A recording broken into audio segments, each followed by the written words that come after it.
Hi, learners. I hope you guys are doing well at this time. So, let us look at the arithmetic sequence, right? So, the first thing that we need to know about the arithmetic sequence is the general formula, right? The general formula will help us to find the general term, right, of the arithmetic sequence. It will help us find certain terms of certain positions, and it will also help us to find um, the number of terms. Yes, it can also help us to find the number of terms. So it works differently for different questions and different situations. So right here we've got the arithmetic sequence, right? So in some cases we are being told when a sequence is an arithmetic, right? And some situations we are not told if a sequence is an arithmetic. So it will differ for every question, and it will help us to attempt and basically see questions differently than what we expect them to be, right? So in this case, we are being told about the arithmetic sequence because we are being asked to find the 40th term of the arithmetic sequence, right? And so I've got three terms there, and we can see that there are certain ellipses there, meaning that uh, the sequence is continuing, right? So the first thing that you can do for yourself is to analyze the structure of the sequence, right? When you analyze the structure of the sequence, you're able to tell maybe not that something not maybe not that the sequence is arithmetic or geometric, but you can actually be able to tell whether it's a finite or infinite sequence, right?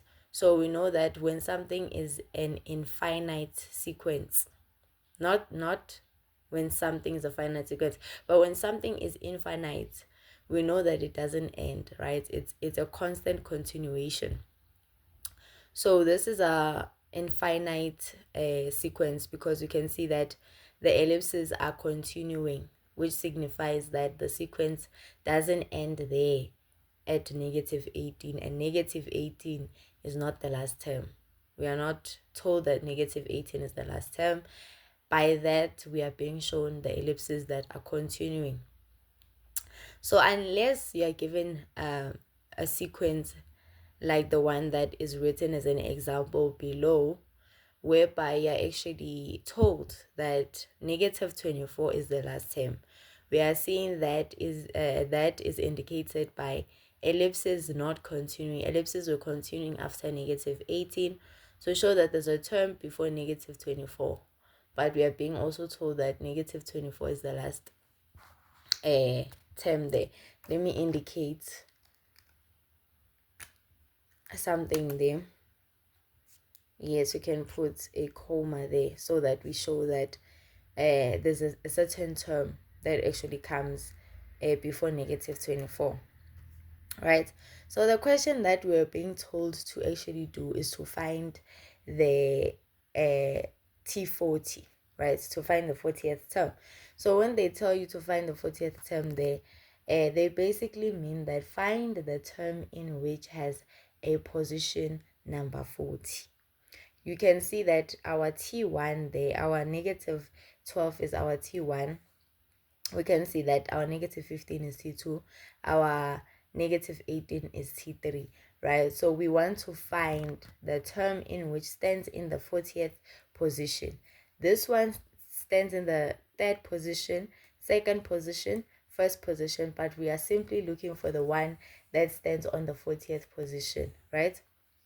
So we are going to use the general formula there. As you can see that we have those three terms, that we have term 1, term 2, term 3, and we are going to find certain things that we need to substitute inside the formula so that we can be able to find the T40 that we are looking for. So what's happening here is that we're going to use the general formula, and then we are going to substitute, as I mentioned. So we are going to find the difference, right? The difference is here, right? So we are going to say T2 minus T1, and we're also going to say T3 minus T2. So the difference that we find here is negative 3, right? This is how you find the difference, by saying T2 minus T1, T3 minus T2. If you can say T1 and a certain difference will give you T2, then I am not sure about that, but I just prefer that we deal with T2 minus T1 and T3 minus T2. So we're going to place the things that you need to substitute, right? Your D is now calculated. You're going to put in the side. You've calculated your D. Your A is right there in negative 12. And then your N40 is basically the question that we are told to look at, right? To find the 40th term of the arithmetic sequence. Then we substitute those things.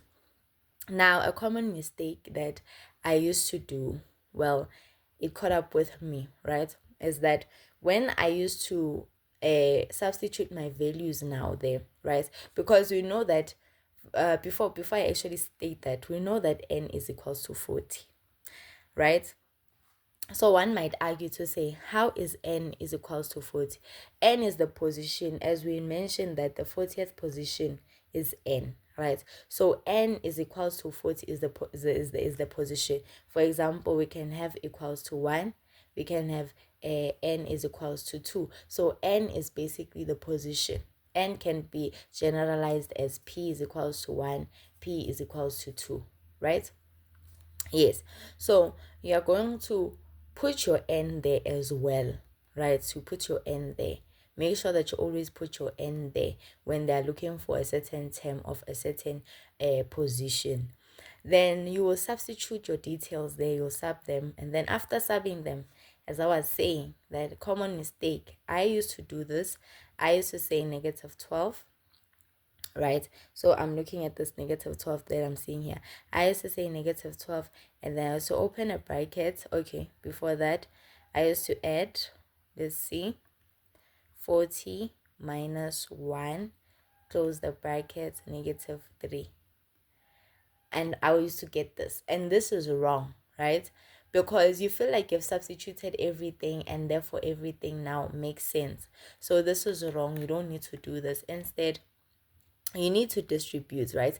And someone might ask themselves, why should we distribute this negative 3 to here? Why should we multiply it by 1 and multiply it by 40? You understand? Why can't we take this negative 12 and multiply by this and multiply by this? Looking at this instance, the rule of the general term, when we are looking for a certain term, it's not to multiply like this, right? And again, there's an addition sign there to show that there's a restriction. Do you understand? But in this case, it's easier, even if it feels like there's a restriction as well here. It's easier because of this is the rule in which we use. This is the rule that we use to actually find the term that we are looking for. So we're going to distribute our negative 3 multiplied by 40, our negative 3 multiplied by negative 1. And then this is what we're going to get. When we multiply our negative 3 with our 40, we get this. When we multiply these two, we get this. And then we bring this down the way that it is.